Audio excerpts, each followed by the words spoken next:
너희는 가서 부엘사바에서부터 단까지 이스라엘을 계수하고 돌아와서 내게 구하여 그 소요를 알게 하라. 요압이 가로되 여호와께서 그 백성을 지금부터 100배나 더하시기를 원하나이다. 내 주 왕이여, 이 백성이 다 내 주의 종이 아니니까? 내 주께서 어찌하여 이 일을 명하시나이까? 어찌하여 이스라엘로 죄가 있게 하시나이까 하나? 왕의 명령이 요압을 재촉한지라. 드디어 떠나서 이스라엘 땅에 두루다닌 후에 예루살렘으로 돌아와서 백성의 수요를 다윗에게 고하니 이스라엘 중에 칼을 뺄 만한 자가 110만이요 유대 중에 칼을 뺄 만한 자가 47만이라. 요압이 왕의 명령을 밉게 여겨 레위와 베냐민 사람은 계수하지 아니하였더라. 하나님이 이 일을 괘씸히 여기사 이스라엘을 치심에 다윗이 하나님께 아뢰되 내가 이 일을 행함으로 큰 죄를 범하였나이다. 이제 간구하옵나니 종의 죄를 사하여 주옵소서. 내가 심히 미련하게 행하였나니라 하니라. 미련하게 행하였나이다. 다 같이 미련하게 행하였나이다. 아멘. 좋은 아침입니다. 이제 바야흐로 이제 4월입니다. 첫날이 되는데 한 주간 부활주일이 있는 이 4월을 승리의 기간은 꼭 되시기를 주의 이름으로 축원합니다. 축원합니다. 제가 귀가 막힌 것 같아요. 축원합니다. 첫날부터 이렇게 힘있게 시작해야 되지 않겠습니까? 여러분, 사람마다 듣기 싫은 소리가 있죠. 들으면 몸서리 쳐지는 말들이 있습니까? 없습니까? 있습니다.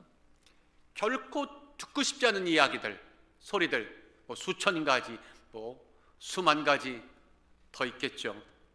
그 중에서 전 개인적으로 어리석다는 말처럼 듣기 싫은 말이 또 어디 있을까 이런 생각이 들었습니다. 어리석다는 말 참 속상한 말입니다. 남녀노소 할 거 없이 어리석다는 말 한마디가 날아드는 순간 이제껏 평안하던 나의 몸, 내 마음과 영혼은 막 갑자기 봇물 터지듯이 온데간데 평안은 사라지고 마음에 활활 화라산만 타오르는 그런 아주 가슴 아픈 불덩어리 같은 마음이 되죠. 속상함은 기본입니다. 울분을 자아내고 화를 돋구기에 충분한 다같이 불화살 같은 말이다. 불화살 같은 말입니다. 그래서 어리석다는 말 쓸 때 굉장히 조심해야 되고 굉장히 민감하고 무섭기도 한 말이기도 합니다. 여러분들, 어리석다고 하는 의미의 사전적 의미를 보니까 슬기롭지 못하고 둔하다. 그런데 물어봅시다. 슬기롭지 못하고 둔하다고 하는 이 어리석은 말이 실제 우리 현장 삶에서 쓰일 때는 이보다 큰 의미로 다가옵니까? 적게 다가옵니까? 크게 다가옵니다. 슬기롭지 못하다라는 그 정도가 아닙니다. 아주 그냥 그 사전적 의미 이상으로 부정적으로 다가오죠. 그래서 이 말을 쓰기가 굉장히 조심스럽다는 겁니다. 그런데 성경에서 묻는 이 어리석다는 말이 어떤 뜻으로 쓰일까 돌이켜봤더니 아주 매우 흥미롭습니다. 매우 흥미롭습니다. 자, 누가복음 14장 34절에 이런 말씀이 있습니다. 소금은 좋은 것이나 소금도 그 맛을 잃어버리면 무엇으로 짜게 하리요? 이런 말씀을 있어요. 소금이 그 짠맛을 잃어버리면 무엇으로 하고 되묻는 거죠. 여기서 맛을 잃다, 맛을 잃어버리라고 하는 이 단어가 헬라말로 모라이노, 다 같이 모라이노. 모라이노라는 말인데 이 모라이노라는 말이 어리석어지다, 어리석게 행동하다 이 뜻입니다. 그러니까 소금이 맛을 잃어버리면 소금이 어리석어졌다는 얘기죠. 소금이 참으로 어리석어졌다, 참으로 어리석은 짓을 했다 그 말입니다.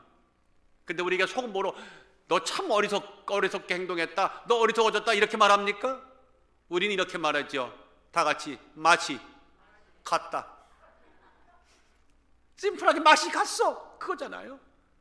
어리석다는 말은 맛이 간 상태, 맛이 가버려서 도대체 이게 왜 존재하는지, 소금이 왜 존재하는지 그 뜻마저 의구심이 들 정도의 그런 불운한 상태, 비극적인 국면, 그런 것을 우리는 모라이노, 맛이 갔다, 어리석다 이렇게 말합니다. 그러므로 여러분들 어떤 경우에도 맛이 간 사람이 되시면 되겠습니까? 안 되겠습니까? 절대 안 되겠죠. 다 같이 따라 하십시다. 맛이 간 소금은 되지 말자. 시작. 맛이 간 소금은 되지 말자. 이게 설탕인지 조미료인지 소금인지가 구별이 안 되면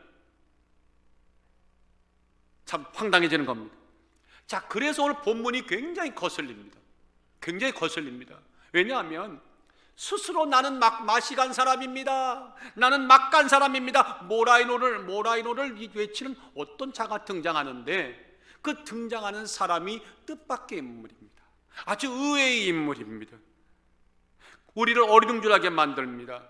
평소에는 전혀 어리석은 것과 맛이 간 것과 전혀 상관없는 사람인데 갑자기 등장하더니 내가 맛이 간 사람이요 하고 외치고 있는 겁니다.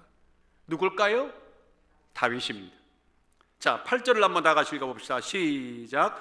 다윗이 하나님께 아뢰되 내가 이 일을 행하였으므로 큰 죄를 범하였나이다. 이제 간구하오니 종의 죄를 사하여 주옵소서. 내가 뭐라고요? 심히 미련하게 행하였나이다.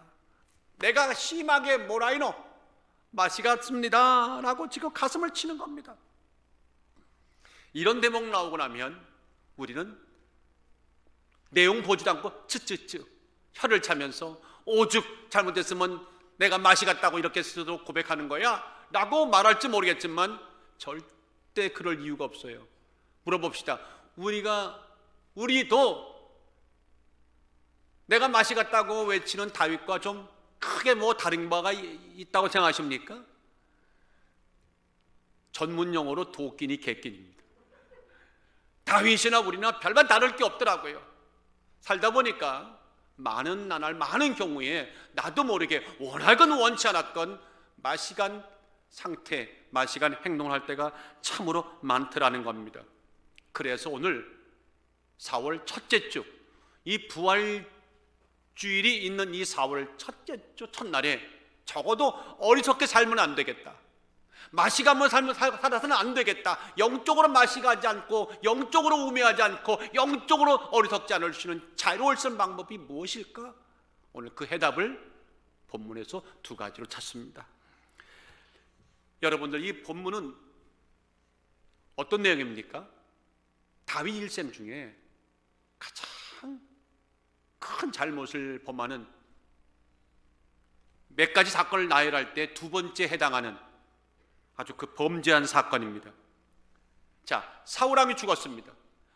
그렇게 다윗을 죽이려고 몸을 쓰던 사울왕이 죽고 나니까 다윗은 승승장구했습니다.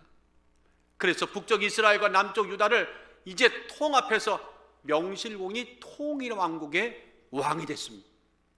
온 나라는 그의 통치가 정말 은혜로워서 나라는 태평성대를 이루고 부국강병을 이룬 그런 아주 좋은 세월이 왔습니다.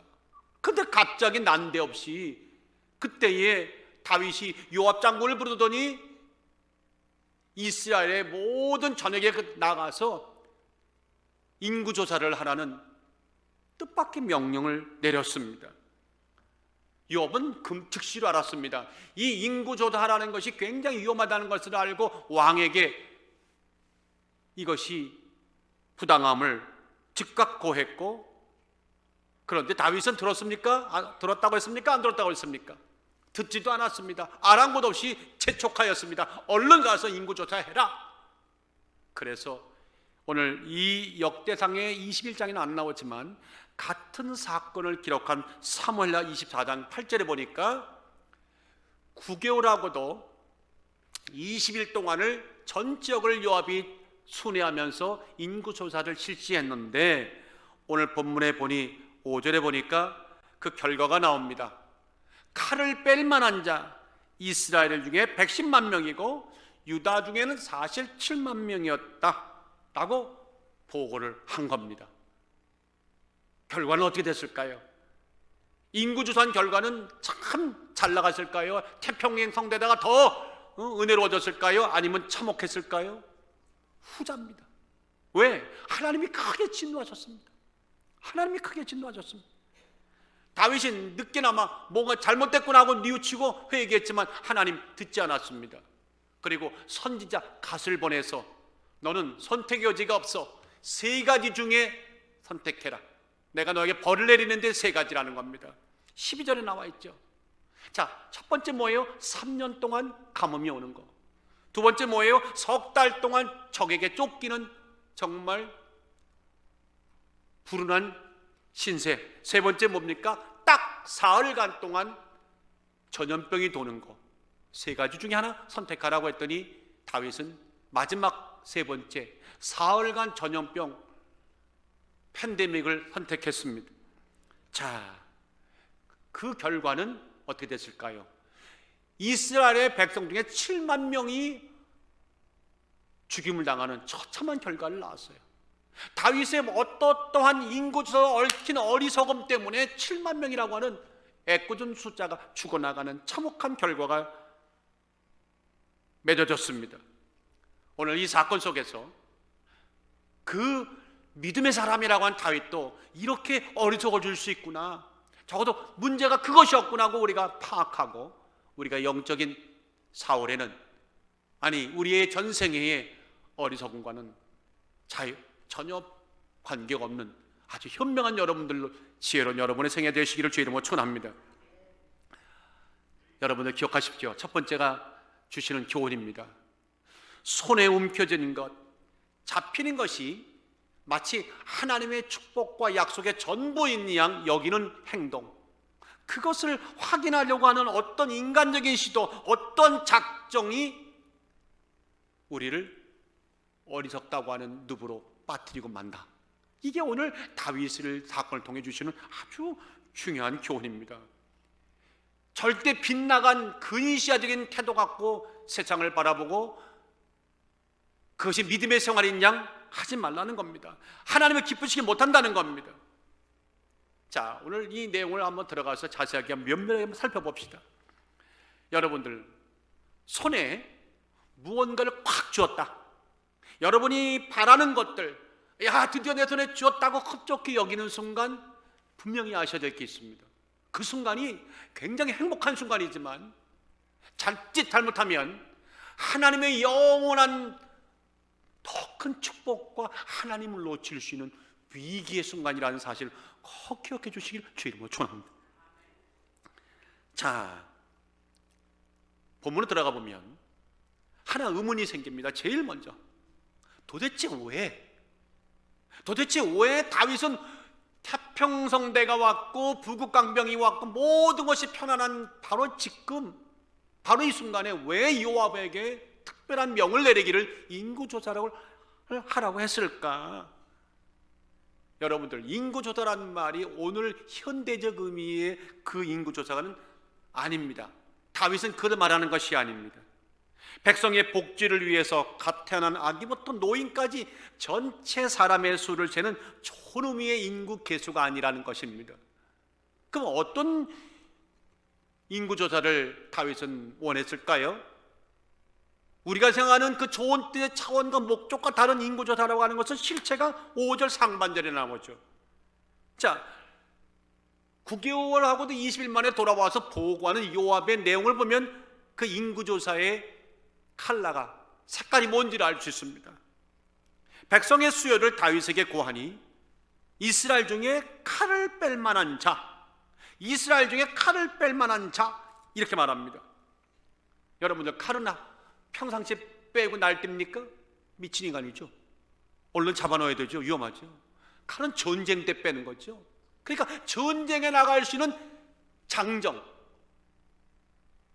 아주 가장 인생에서 절정이라고 말하는, 그래서 어디든지 나가 싸울 수 있는 그런 용감무상한 그 에이지의 연령층에 있는 칼을 뺄 만한 자, 군사가 될 만한 자, 그런 자를 그런 인구를 세라는 겁니다. 그러면 우리 여기서 금방 물어야 되겠죠.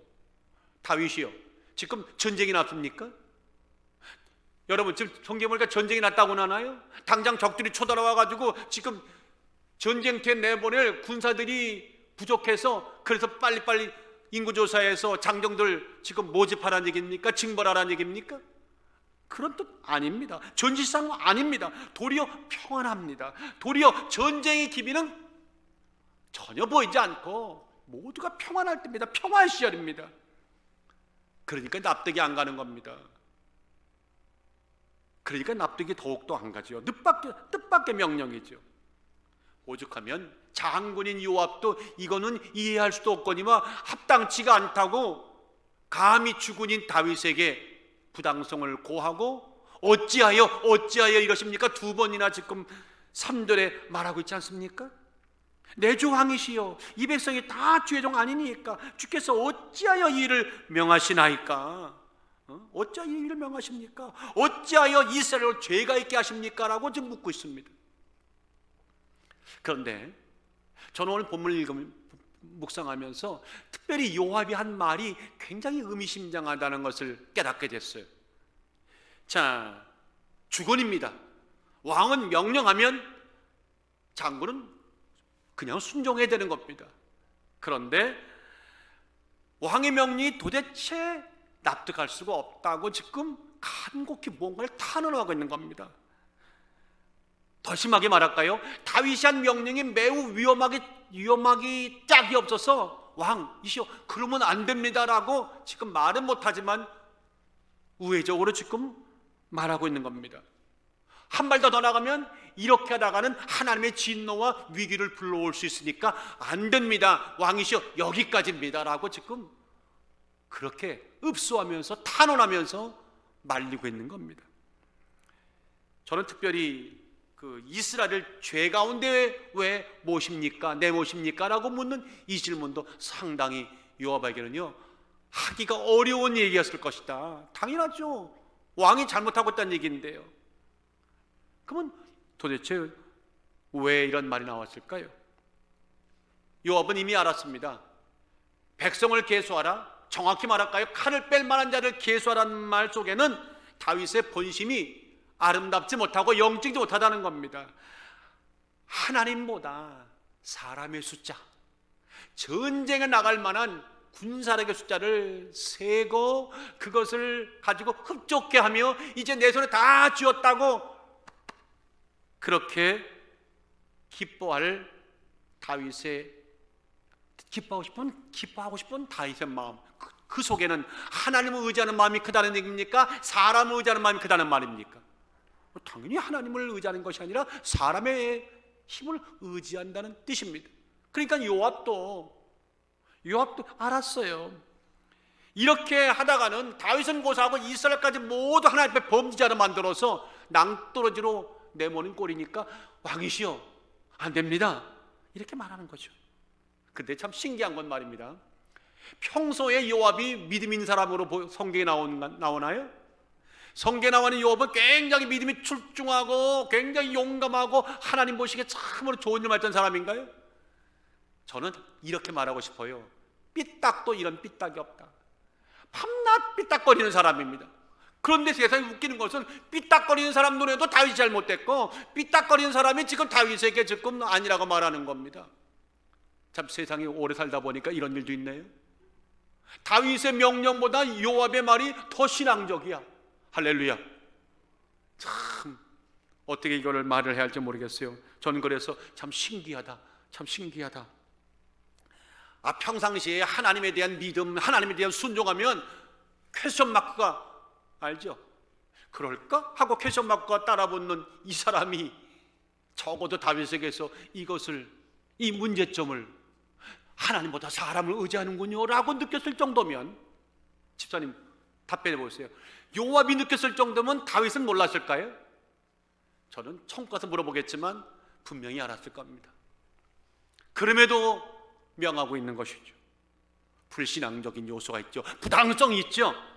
그게 현저히 드러나고 있는 것을 요압도 알았는데 다윗이 몰랐다고요? 거짓말하지 마세요. 저도 알고 있습니다. 분명 다윗 알았을 겁니다. 그런데 보세요. 그럼에도 불구하고 지금 이 안정적인 시대에 모든 것이 평안할 때에 왜 갑자기 공력과 시간과 사람과 모든 걸 들여서 칼을 뺄 만한 장정의 숫자를 세라는 겁니까? 거기에는 다시 한번 말하지만 구체적으로 말한다면 다윗의 두 가지 마음이 지금 있는 겁니다. 마치 동전의 양면 같은 두 가지 마음이 있습니다. 첫 번째 마음이 뭐냐고 물은다면 앞서 얘기했던 그 마음입니다. 하나님을 이제는 더 신뢰할 수가 없어. 갑자기 그런 마음이 드는 거예요. 이제 명실공히 통일 왕국을, 이런 큰 나라 왕이 되고 나니까 갑자기 걱정이 생긴 겁니다. 이제까지는 하나님이 잘 도와줬는데 이건 아닌 것 같아요. 이제는 하나님보다 사람, 군사력이 더 중요하다고 그런 마음이 갑자기 드는 겁니다. 하나님이 믿음직스러운 것이 아니라 사람의 숫자가 믿음직스럽고 급기야는 그래, 그렇다면 내 수족에 있는 사람들이 얼마일까 하고 지금 그거를 알아보고자 지금 요압에게 긴급한 명령을 내린 겁니다. 저는 이런 마음과 보면서 격세지감이 따로 없다. 세월이 약이 없다는 말이 우리에게 참 좋은 말이 아닙니다. 여러분들, 세월이 지나가도 우리 신앙만큼은 변하지 않기를 주의 이름으로 축원합니다. 옆에 분들에게 세월이 지나가도 믿음은 여전해야 됩니다. 시작. 세월이 지나가도, 물론 미모도 여전하셔야 되지만요, 그런가 하면 다른 한편의 마음이 보입니다. 어떤 마음인지 아십니까? 정반대 마음입니다. 나는 그래, 위대해. 나는 정말 대단한 일을 했어. 이런 통일 왕국을 이루었어. 지금껏 이런 모든 업적을 이제는 드러내고 내가 누군지를 정확히 말해줘야 할 때야. 내 손에 이만한 사람들과 이만한 군사력과 막강한 힘이 내 손에 쥐어졌어. 한번 다 같이, 나 다윗이야. 지금 이런 마음이 막 그러는 거예요. 다른 나라를 보니까 다른 나라의 세상의 왕들이 자신의 위엄과 힘을 자랑하듯이 다윗이 갑자기 정말 이상한 마음이 들어서 자기도 그런 인간적인 마음으로 세상 왕처럼 자랑을 하고 싶었죠. 뽐내고 싶었죠. 마음이 높아질 대로 높아진 다윗입니다. 살만한 위치에 오르니까 한껏 자신의 잘남을 뽐내고 싶은 그런 다윗. 저는 이런 다윗을 보면서 이게 다윗만의 문제가 아니라 여러분과 나의 모습 아닙니까? 아니시군요. 저만 그런가 봅니다. 근데 그런 참 인간적인 얄팍한 마음 아래는 어떤 마음이 있을까요? 이런 거 있지 않겠습니까?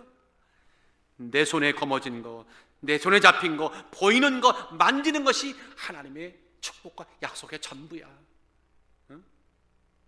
과거에는 안 보인 믿음을 쫓아갔는데 이제는 그게 아니라 보여지는 거. 그래서 물질이 얼마있든 권세가 얼마있든 확인되어지는 것이 하나님의 축복이라고 말하는 그런 인간적인 생각과 발상이 아마 그 밑바닥에 도도히 흘러가고 있었을 겁니다. 그러면 여러분들, 우리 오늘 이 말씀을 보면서 이 다윗의 생각이 타당하다고 생각하십니까? 정당하다고 생각하십니까? 아닙니다. 노입니다. 착각입니다. 오만입니다. 인간적인 생각과 그런 작정과 그 시도로는 절단코 하나님 기뻐하지 않습니다. 하나님이 기뻐하지 않는 순간 내가 이런 모든 것들은 정말 이겁니다. 뭔지 아시죠? 재료가 됩니다. 저는 그 말이 제일 두렵고 정신이 바짝 나요. 오늘 밤에 네 영혼을 걷어가면 이 모든 것이 누구 것이 되겠느냐? 누구에게 한 말인지 아시죠? 어리석은 부자에게. 참 갑자기 확 올라가시죠? 참 다윗이 왜 이랬을까요? 참 안타깝니다.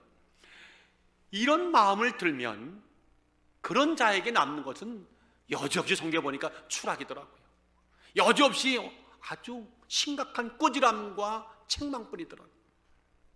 오늘까지 베푸신 하나님의 그 은혜는 도대체 뭐란 말입니까? 여러분과 내가 오늘 이 순간까지 이만큼 이 자리까지 오게끔 만든 것은 내 능력이라기보다는 하나님의 베푸신 은혜의 99%가 하나님의 능력인데, 그 은혜인데 그걸 부인하고 나면 다윗이 무슨 의미가 있습니까? 아브라함이 무슨 의미가 있습니까? 여러분과 내가 무슨 의미가 있습니까? 직함 있고 권력 있고 능력이 있으면 뭐합니까? 그게 무슨 의미가 있습니까? 하나님의 은혜를 웃음거리로 만드는 희화화하는 아주 안타까운 순간입니다. 적어도 이 순간 다윗은 옛날의 그 다윗이 아닙니다. 믿음으로는 미안합니다. 겉으로는 믿음 외치지만 속으로는 내심 눈에 보이는 것이 최고야. 눈에 보이는 권력과 힘이 최고야. 그걸 혼자 되새기는 이거 불신앙 아닙니까? 적어도 다윗이 이 모습을 보였기 때문에 정말 더 가슴이 아픕니다. 한마디로 말해서 하나님 더 이상 믿지 못하겠습니다. 하나님은 나의 안심의 대상이 아니고 맡기는지 못하게 그런 대상으로 이제 바뀌었습니다. 하나님 이제 하나님 아닙니다. 마치 하나님이 안 계신 것처럼 어떻게 그렇게 행동할 수 있습니까? 이젠 내 힘으로 내 능력으로 내 군사력으로 내 왕자를 지키고 내 자녀들을 지키고 후손을 지키고 나라를 지키겠다고 하는 이 정말 해괴망측한 발상이 다윗이 그것도 어려울 때가 아니라 왕의 가장 높은 위치에 올라갔을 때 들었다는 게 여기에 우리가 고민해야 할 갈등이 있다는 겁니다. 근데 다윗만 그런 것이 아니더라고요. 부할 때는 가난할 때는 진짜 물론 그렇다고 여러분들 가난하시란 말이 아니라 뭔가 좀 어려울 때는 다 줄 매달리더니 뭔가 평안해지면 사람들이 딴 생각을 합니다. 엉뚱한 길을 갑니다. 옆에 분들에게 한번 살짝 물어보세요. 잘 가고 계시죠? 시작. 잘 가고 계시죠? 잘 가고 계시죠? 가까도 물어보셔야 돼. 그걸 보고 잘 가고 있지? 딴 생각 안 하고 있지? 과거에 보세요. 골리앗을 이길 때 그때 어린 다윗 손에 병장기가 있었습니까? 권력이 있었습니까? 능력이 있었습니까? 능력이라고 말하는 건 세상 능력 말합니다. 아무것도 없었어요. 그런데 아십니까? 그럼에도 불구하고 당당하게 골리앗을 나가서 꾸짖고 책망하고 그 돌 하나로 거꾸로 떴던 그 다윗에게는 딱 하나가 있었죠. 만군의 주이신 야훼, 그 야훼의 이름 하나 있었죠. 오늘 여러분들 우리가 가진 것이 다 있을지라도 만군 여호와 이름으로 나갈 때 우리가 정말 행복하게 평안하게 능력 있게 살 수가 있습니다. 다윗이 그때는요 그거 하나 가지고 세상을 평정했습니다. 근데 오늘은 다 채워졌더니 이제 여호와 이름이 능력이 없다는 겁니다. 주여, 이사야 48장 13절은 그런 다윗에게 이런 말씀을 전합니다. 과연 내 손이 땅의 기초를 정하였고 내 오른손이 하늘을 폈나니 내가 부르면 천지가 일제히 서느니라. 하나님이 빛이 쓰라 했더니 빛이 희석고 온 땅의 모든 만물들이 명하는 순간 족족히 다 일어났는데 그 하나님이 나와 함께 계시는데 내가 왜 내 영혼이 왜 하나님을 거부하고 두려워하는가? 세상을 두려워하는가? 한번 따라 하십시오. 하나님이 없는 다윗은 의미가 없습니다. 지나가는 개미도 웃습니다. 그렇죠? 지나가는 개미도 아유 저 다윗 옛날 다윗 아니야. 이제 아유 건드리면 그냥 깨물어봐. 꽁지 빠지 도망갈 거야. 응? 그렇게 된다는 겁니다. 오늘 본문을 보면서 저는 다시 한번 확인하고 싶었습니다. 무엇을? 보이지 않고 손에 잡히지 않고 들리지 않을지라도 온 우주의 주인은 하나님이시다. 그 하나님만을 붙들려 하는 마음은 아무리 세상이 바뀌더라도 절대 변해서는 안 된다. 그런 자가 지혜로운 자고, 그런 자가 강한 자고, 그런 자가 생명 있는 자고, 그런 자가 복받은 자고, 그런 자가 은혜로운 자다. 사람의 수를 오늘도 세고 계십니까?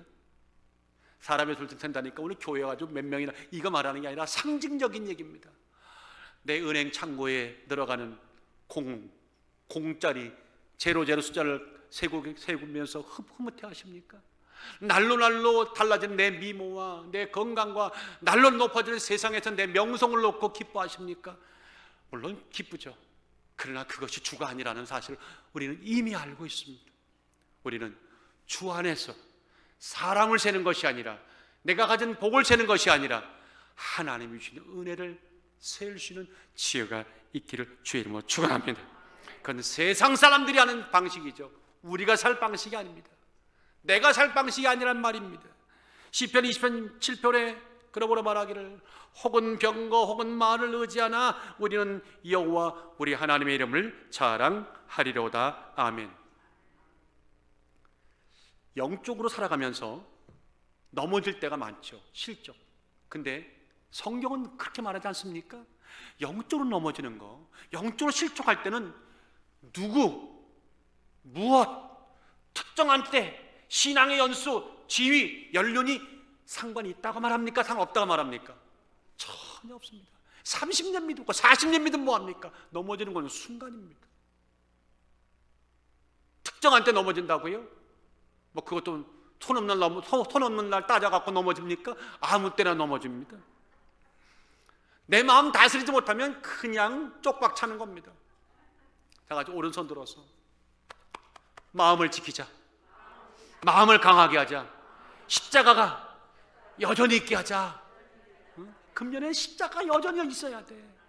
집에 가서 안 보이시면 계속 기도하면서 보시라고. 여기도 천천히 십자가 쫙 보이면 할렐루야. 목사님 안 보이는데요? 그럼 남으세요. 기도해 드릴게요. 이런 다윗이 자기 생각인 줄 알았는데 이 뒤에 사탄이, 마귀가 준동하고 있다는 것입니다.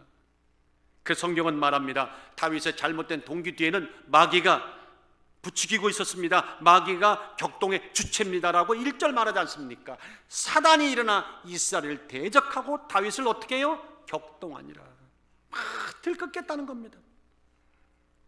그런데 참 재미난 거는 다윗이 그토록 군사력을 손꼽아서 헤아렸고 만족하고 싶었던 그 어마어마한 군사력을 헤아렸는데 도리어 이 인구존사가 결과는 7만 명이라고 하는 애꿎은 사람들이 죽어나가는, 군사력이 도리어 감소하고 침체가 되고 나라가 그 뜨거웠던 열기와 사기가 떨어지는 아주 황당한, 전혀 다른 곤두박질 치는 그런 결과를 가져왔다는 것, 정말 아이러니할 수밖에 없다.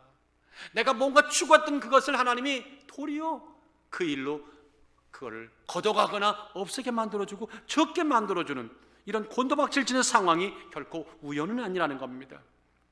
저는 이 다윗을 보면서 에레미야 2장 13절이 떠올랐습니다. 내 백성이 두 가지 악을 행하였나니 곧 생수에 근원되는 나를 버린 것과 스스로 웅덩이를 판 것인데, 여러분 보세요. 잘 들어보세요. 하나님 없이 스스로 웅덩이를 얇게 파가지고 뭔가 내 힘으로 해보려고 했는데 결과가 어떻게 됐다고요? 파봤더니 웅덩이를 팠는데 물이 고이지 않는, 물을 담을 수 없는, 물을 저축할 수 없는 터진 웅덩이였다는 겁니다. 밑빠진 독에 물 붓겠다는 얘기죠. 이게 오늘 성경은 우리들에게 오늘 이 시대에 어리석으면 이와 같이 어리석을 수 있다고 말씀하는 겁니다. 제가 요새 그 유튜브에서 좋은 것들을 이렇게 좀 보다가 그 한국의 그 유명한 과거에 뭐 누구나 말하면 아시는 그 가수들이 노래 부르는 거, 옛날 이렇게 통기타 가수들이라고 그러잖아요. 그분들 중에 누구라면 다 되는. 근데 그 노래하는 중에서 우리가 늘 들었던 노래가 나오는데 굉장히 처음 그날따라 달리게 들렸어요. 그 루이 암스트롱이 불렀던 When the Saints Go Marching, 그 노래 있잖아요. 성도가 행진을 할 때, 그 루이 암스트롱의 아주 그 뭡니까 그 목소리 저음으로 제가 부를 수 있으면 얼마나 좋겠어요. 그런 거 있잖아요. Oh when the saints go marching, oh when the saints go marching, all I want to be in the number. 더 이상 하면 큰일 나요. 이 노래가 들렸는데 그날 굉장히 나는 그냥 흥얼흥얼거리다가 이 가사가 이게 아니잖아. 가만히 따져본 거예요. 오 성도들이 행진할 때, 오 성도들이 행진할 때 주여 저도 그 무리 속에, 그 넘버 속에 있게 하소서. 성도들이 그렇게 행진할 때, 이게 그날 갑자기 확 오면서, 하나님, 이 땅 살아가면서 우리가 믿음의 행진들을 누군가는 열심히 예수를 쫓아가지고 웬더생 고마치냐고 나가고 있는데, 내가 믿음 있다고 말하는 내가 언제부턴가 그 대열 속에 끼지 못하고 외인이 돼서 나도 저기 들어갈 수 있으면 하는 그런 안타까운 모습의 사람들이 있을 수 있다는 거, 그런 마음이 확 들었습니다. 정말로 믿음의 행진에 내가 여전히 행진하고 있고, 그 행진이 천국까지 이어지는 행진 속에 내가 그 속에 들어가 있고, 설사 조금 멀어졌다 하더라도 다시 그 행진 속에 들어가기를 원하신다면 분명히 해야 할 것이 있습니다. 결단코 사람의 숫자, 칼을 맬 만한 숫자, 장정의 수를 세지 말라. 오직 여전히 하나님만 의지하라. 손에 거머쥔 것으로 만족하지 말자. 왜? 거머쥔 거 붙잡았다고 하는 순간에 그냥 어느 날 다 날아갈 수 있다는 거죠. 응? 사랑하는 여러분들, 친히 앞장서 가시는 우리 하나님만 믿고 when the saints go marching, 행진하는 그런 멋진 은혜로운 어리석지 않은 우리가 되기를 주의 이름으로 축원합니다. 그런가 하면 오늘 이 내용 속에서 우리에게 주는 두 번째 중요한 것이 있습니다. 다 같이 따라 하십시다. 이 땅에 내 것이란 없다. 참 기분 나쁘게 들릴지 몰라요. 이 땅에 내 것이란 진짜 없습니다. 그럼에도 불구하고 있다면 딱 하나가 있습니다. 뭐냐? 하나님이 은혜로 주신, 잠시 사용하라고 주신 그것은 있습니다. 같은 돈, 같은 명예, 같은 미모, 같은 건강일지라도요, 내가 만들어낸 것이 있는가 하고 생각하는 사람이 있는가 하면 하나님이 내게 잠시 맡기신 은혜의 것이라고 여기는 사람들이 있다라는 겁니다. 여러분들은 아무쪼록 후자가 되기를 주의 이름으로 축원합니다. 여러분들 물어봅시다. 내가 무언가를 센다고 하는 것은 그냥 세는 겁니까? 세는 거 아닙니다. 바꿔 말할까요? 그거 내 것이야. 내가 그것의 주인이야. 그 내 소유권이 거기 있어. 지금 그런 데 아닙니까? 어릴 때 형제들이 떡을 주면 내가 막 쉔니다. 침 발라가지고 쉔니다. 이거 내 거라고 더 이상 먹지 말라는 얘기죠. 센다고 하는 것은 소유권을 슬쩍 내미는 그런 의미가 있습니다. 그러니까 이스라엘을 계수하라는 다윗의 명령은 바꿔 말할까요? 이 땅의 모든 것, 이 군사력, 이 나라가 하는 모든 것들이 다 누구의 것이라는 겁니까? It's mine, 내 것이라는 겁니다. 이게 센다고 하는 것은 상당히 그런 의미가 있죠. 이 땅의 모든 것이 하나님의 것이고 하나님이 창조주에 있는데 그 창조 행위와 하나님의 소유권에 대한 노골적인 반대, 노골적인 적대 행위가 뭐냐? 세는 겁니다. 그래서 잘못 세면 큰일 난다 그 말입니다. 한번 따라 하십시다. 잘못 세면 인생 종치입니다. 여러 각도에서 다윗의 잘못된 동기를, 마음의 방향을 살펴보는 중에 참 2절에서 오늘 다시 한번 뭔가 확 마음에 왔습니다. 이스라엘을 계수하고 돌아와서 다윗이 요압과 백성의 두목에게 이르되 너희는 가서 브엘사부터 단까지 이스라엘 계수하란 말. Go count Israel. 가서 이스라엘을 카운트해라. 다시 한 번 할게요. 여러분들 돈이 많은데, 여기 돈이 많아요. 내가 언제든지 와서 자유롭게 내 마음대로 시간 상관없이 내 마음대로 자유롭게 손을 세고 적고 할 수 있는 돈은 최서원 목사 돈입니까? 여러분 돈입니까? 여기 돈 있다 칩시다. 두 사람이 있어요. 여러분은 안 있어요. 근데 내가 언제든지 와서 내가 막 세, 거침없이 저주도 안 받아. 그 세는 사람은 그 세는 그 돈이 다른 사람 돈입니까? 내 돈입니까? 내 돈이니까 내가 세는 거예요. 여러분들 내 은행에 와서 내 돈 세려면 내가 그걸 세게 놔줄 것 같습니까? 단 2불이라도 no. It's mine. 내 돈을 왜 당신이 세? 화를 낼거 아닙니까? 즉 그런 거예요. 그러니까 다윗이 하나님의 것들을 지멋대로 세고 있는 겁니다. 하나님이 그에게 은혜를 주었던 장정의 수, 군사의 수를 지가 멋대로 재놓고는 야, 내가 100만 명이나 넘는 군사를 가졌네. 지금 그러고 있는 거예요. 모든 백성이 나의 백성이다. 이스라엘 백성이 하나님의 소유가 아니라 나의 소유라고 대놓고 좀 하나님 앞에 지금 노골적으로 빗나가는 겁니다. 저는 그래서 참 근데 다윗이 간이 배 밖으로 나왔었구나. 하나님 don't touch, it's mine이라는 겁니다. 그러니 물어봅시다. 다윗이 그때에 요압으로 해서 백성을 세게 한 것은 하나님의 백성을 센 겁니까? 자기 백성을 센 겁니까? 그렇죠, 자기 백성을 센 겁니다. 그리고 내가 실질적으로 왕이라는 사실을 온 만방에다가 내가 실제 왕이라고 말하는 사실을 공포하고 있는 이 상징적인 행위가 count 이스라엘, 그겁니다. 인구조사를 통해서 자기가 명실공히 하나님 위치에 앉고 싶었던 거죠. 나의 소유물에 대한 계수를 하고 있다는 얘기입니다. 제가 이렇게 말하는 이유는 근거가 있습니다. 시편 147편 4절에는 이렇게 말하죠. 누가? 하나님이 별의 수요를 계수하시고 저희를 다 이름대로 부르시는도다. 이게 무슨 얘기입니까? 아시겠어요? 하나님이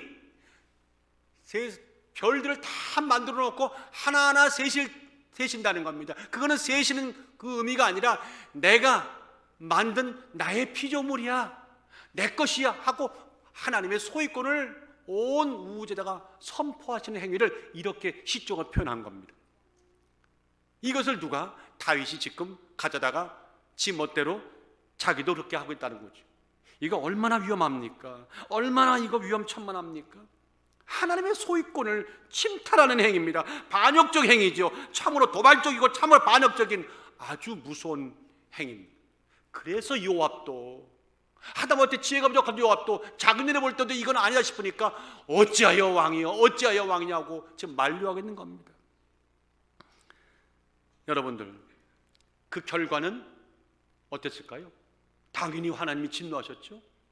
이 7절을 한번 다 같이 읽어봅시다. 시작. 하나님이 이 일을 괘씸히 여기셨다. 그리고 이스라엘 치심해.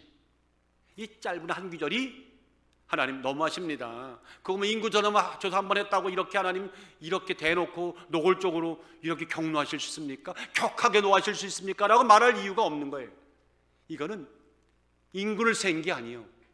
내 거라고 말하는 순간 거기에 대한 하나님이 너무 진노하신. 우리가 인생 살아가면서 하나님이 주실 때에 많은 은사를 주시죠. 많은 능력을 주시죠. 어떤 분들에게는 참으로 좋은 성대를 주어서 참으로 아름다운 찬양을 부르게 하시고, 어떤 분들은 참 지휘의 능력을 주시고, 어떤 분은 또 열심히 비즈니스를 잘해서 선한 물질 갖고 구제하기도 하고 하나님 일하게 만드시는 그런 능력도 주시고, 어떤 자들에게는 뭐 기타도 치게 하시고, 어떤 자들에게는 통역도 하게 하시고, 어떤 자들에게는 세상에 하나님이 은사로 주시지 않은 것이 어디 있습니까? 나는 아무것도 없다고요? 거짓말하지 마세요. 저는 당신의 얼굴만 봐도 은혜가 돼. 그래요? 그것이 좀 은사입니다. 여러분들, 나는 아무것도 없대요. 근데 나는 그분만 보면 행복해. 그분은 은사는 뭐예요? 매일 교회 나와서 얼굴 보여주는 게 은사야. 난 오늘도 그런 은사 받은 분들이 안 보여가지고 가슴이 아픈데 참 하나님 다 은사를 줬어요. 따라하십시오. 나는 내 얼굴이 은사다. 우리 목장에 나가면 그냥 이분만 보면 딱 자지러져. 하나님 은사예요. 자, 그런 것은 뭡니까? 하나님이 내게 이 땅 살아갈 동안에 영광을 주신, 허용하신 것들이에요. 자, 그런 것들에 대한 마음이 있기보다는 이 다윗의 마음은 전혀 그렇지 못했어요. 오죽하면 20세기 후반에 가장 영향력 있다고 말한 복음주의 신학자 아더 핑크가 다윗의 이 행함에 대해 이렇게 주석을 다 나왔습니다. 당시 다윗이 했던 것은 전적으로 육신을 쫓아 세상 원칙을 따르는 행하는 자들의 인간적인 방식이었다. 여러분들, 믿음의 사람 다윗에게 당신은 인간적인 방식과 그날 놀고 있었습니다 라고 지금 비판하는 겁니다. 당연합니다. 가만히 보니까 여기까지 생각이 미치니까 선악과가 떠오르는 거예요. 여러분, 선악과를 따먹은 사건이나 다윗이 인구 조달시킨 것이나 바벨탑에 쌓아가지고 하늘에 닿자고 한 사건이나 어떻게 생각하십니까? 이거 대동소이합니다. 한통속입니다. 한통속이란 말 기분 나쁠지 모르겠지만 한통속입니다. 좋은 말로 데칼코마니입니다. 아주 딱입니다. 이런 위험성들이 우리에게 있다는 겁니다. 하나님을 떠나 스스로 주인이 되겠다, 심하게 말하 하나님과 같이 되겠다고 하는 주장하는 원리와 목적이나 뭐가 다를 바 있습니까? 그래서 오늘 요압은 왕에게는 분명히 말을 해야 할 것 같은데 이게 어떻게 말을 할까 고민하다가 저는 한국말로만 나와 있는 번역 요압의 얘기를 보다가 원문을 보고 영어 성경을 보니까 참 감탄사가 나왔어요. 왜냐하면 요압이 했던 이야기가 아주 한 단어에 핵심적으로 다윗을 딱 집어서 말하는 그 내용이 나오더라고요. 어디냐면 3절 한번 다 같이 봅시다. 다 같이 한번 시작. 요압이 가로되 여호와께서 그 백성을 지금보다 100배나 더하시길 원하나이다. 보세요. 지금 요압이 다윗에게 지금 축원을 하는데 일단은 다윗에게 마음을 누그러뜨리기 위해서 왕이시여, 하나님이 백성을 100배나 지금보다 더 많게 하실 수 있습니다. 그 얘기죠. 그런데 여기서 그 백성이란 말이 the people이란 말입니까? 아닙니다. 원래는 번역이 이렇게 되면 안 됩니다. 하나님의 백성 이렇게 나와야 됩니다. His people입니다. 아직도 감 못 잡으셨구나. 하나님이 왕에게 원하신다면 지금 있는 백성보다 100배나 더 만큼 하실 수 있는데 그 백성이 누구 백성이라는 거예요? Your people이라는 거예요. His people이라는 거예요. 그의 백성이라는 거예요. 지금 우회적으로 찔러주고 있는 거예요. 정신 차리라고 이 사람아. 찔러주고 있는 거예요. 그런데 그럼 보세요. 내 주 왕이요, 내 백성이 다 내 주의 종이 아니니까 여기서는 people이 아니라 servant예요. 보세요. 하나님이 원하신다면 하나님의 백성을 당신에게 100배, 지금보다 100배나 더 하실 수 있는데 그것은 뭐예요? 하나님의 뜻과 섭리 가운데 당신에게 종으로 주실 수 있지 않는 거예요. 여러분, 종으로 주신다는 것이 아니라 종으로 주신다는 말이지 백성으로 주신다는 말이 아니에요. 뭐가 다르냐고? 달라요. 하나님의 백성이었는데 뜻이 있어서 당신에게 종으로 쓰도록 허락해 주었다고 하는 이야기를 하는 거예요. 그러면 핵심은 어디 있어요? His people에 있는 거예요. 감히 대놓고 말을 못하고 이렇게 말한 거죠. 왕이시여 착각하지 마세요. 이 백성은 당신의 백성이 아닙니다. 하나님의 백성입니다. 바꿔 말하면 그러니까 카운팅 셈을 세서는 안 된다는 겁니다. 당신의 양이 아니라는 겁니다. 이렇게 말하고 있는 거예요. 저는 그러다가 요압이 정말 대단하구나. 응? 하나님께서 왕을 높여주시고 얼마든지 하나님의 백성으로 수를 많게 하사 당신의 종이 되게 하실 겁니다. 그런데 왜 굳이 백성의 수를 세어가면서 인간적인 만족감을 얻으려고 죄를 범하려 하십니까? 당신만 죄를 범합니까? 우리까지 다 잡아갖고 왜 송두리째 죄인 만드십니까? 이 얘기하는 거예요. 어떻게 생각하세요? 요압이 현명했죠. 난 보다가 참 세상 오래 살고 볼 일이구나. 저는 이런 마음이 오더라고요. 따라하십시다. 하나님의 목소리는 멀리 있지 않다, 가까이 있다. 목사를 꾸짖으실 때 멀리가 아니라 가까운 성도들의 이야기를 통해 꾸짖게 하시더라. 성도들을 꾸짖게 하실 때 갑자기 저 이런 사람이 오는 것이 아니라 늘 만나던 사람 하다못해 안 되면 강아지의 입술을 열어라도 꾸짖게 하시더라. 하나님의 목소리는 멀리 있지 않아요. 그래서 항상 귀를 기울여야 됩니다. 믿으시면 아멘. 오늘 이 말씀을 준비하면서 그럼 도대체 다윗이 왜, 그 유명한 다윗이 왜, 그 영적인 다윗이 왜 이렇게 됐을까라고 질문을 계속 던졌더니 성경은 말합니다. 다윗이 그때 마귀에게 꼬임에 넘어지면서 모든 상황을 현실로 받아들였다. 네? 무슨 말입니까? 모든 상황을 현실로 읽었다는 겁니다. 여러분, 믿음은요, 모든 상황을 현실로 읽는 것이 아닙니다. 모든 상황을 믿음으로 읽는 겁니다. 어려웠을 때는 다윗이 믿음으로 읽었어요. 네가 칼과 난창을 나오느냐, 난 만군의 여호와 이름으로 나가노라. 믿음으로 읽었어요. 그런데 진짜 모든 것이 풍부해지고 나니까 점점 보여지는 것 같고 읽으려고 하는 거예요. 여러분들 10만 불 원했던 사람에게 100만 불을 주면 평안할 것 같습니까? 더 잠 못 잡니다. 지키려고 잠 못 자고, 더 원해서 잠 못 자고, 매일 신경도 오히려 갈 겁니다. 그리고 누가 훔쳐갈까 봐 그 현실로 상황이 있다 보니까 마음의 평안이 없을 겁니다. 다윗은 그래서 불안과 두려움이 한껏 물밀듯 밀려왔죠. 그러니까 고작 한다는 것이 뭐예요? 그러면 내 안위를 지키기 위해서는 내가 과연 얼마나 가지고 있느냐, 얼마나 많은 사람의 수가 있냐, 얼마나 많은 장정이 있느냐 하고 이제 나서 갖고는 이런 바보짓을 하고 있는 겁니다. 사랑하는 여러분들, 어떤 경우에도요, 아무리 어렵다 하더라도요, 역경이 있다 하더라도 우리 믿음의 사람으로 삽시다. 현장을 오늘 현실로 읽지 마세요. 모든 상황을 현실로 읽지 마세요. 모든 상황을 믿음으로 받아들이고 믿음으로 우리가 해석하고 믿음으로 읽어야 됩니다. 믿으시면 아멘. 마귀는 그런 우리들을 자꾸만 눈을, 시야를 흐리게 만들고 걱정과 불안을 갖다 주면서 속게 만들죠. 그래서 어떻게 지킬 건가, 이거 어떻게 지킬 건가, 그냥 잠 못 자고 고민하다가 갈등하게 만드는 이런 상황. 오늘 밤에도 잠 못 주무시고 어떡할까 고민하는 분들 계시다면 그냥 주무십시오. 그냥 맡기고 주무십시오. 현실을 그 상황으로 일치시키지 마십시오. 그 위에 십자가를 얹으십시오. 그리고 믿음으로 아멘하고 푹 주무시기를 예수 이름으로 축원합니다. 따라하십시다. 불안은 하나님 없는 미래를 상상케 만드는 마귀의 전략이다. 믿기다. 저는 그렇게 아멘했습니다. 내 영혼이 오늘 최수범 목사 영혼이 불안한 것도 많습니다. 교단적인 일, 교회적인 일, 내 개인적인 일, 사실 요새 부끄럽게도요, 생각이 많아졌어요. 여러 가지 생각이 많아졌는데 이 말씀 준비해서 저에게 꾸짖더라고요. 불안은 하나님 없는 미래를 상상케 만든 마귀의 전략이었는데 네가 지금 넘어가고 있구나. 정신 차려 이 사람아. 저는 정신 차리고 십자가면 다시 붙들기로 했습니다.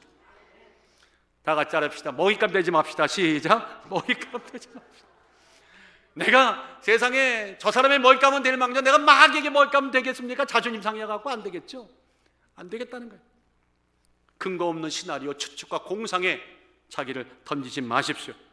온전히 시선은 창조 하나님 걸 향하라. 결론적으로 한번 어떤 사건을 말하고 오늘 이제 마무리를 해야 할 것 같아요.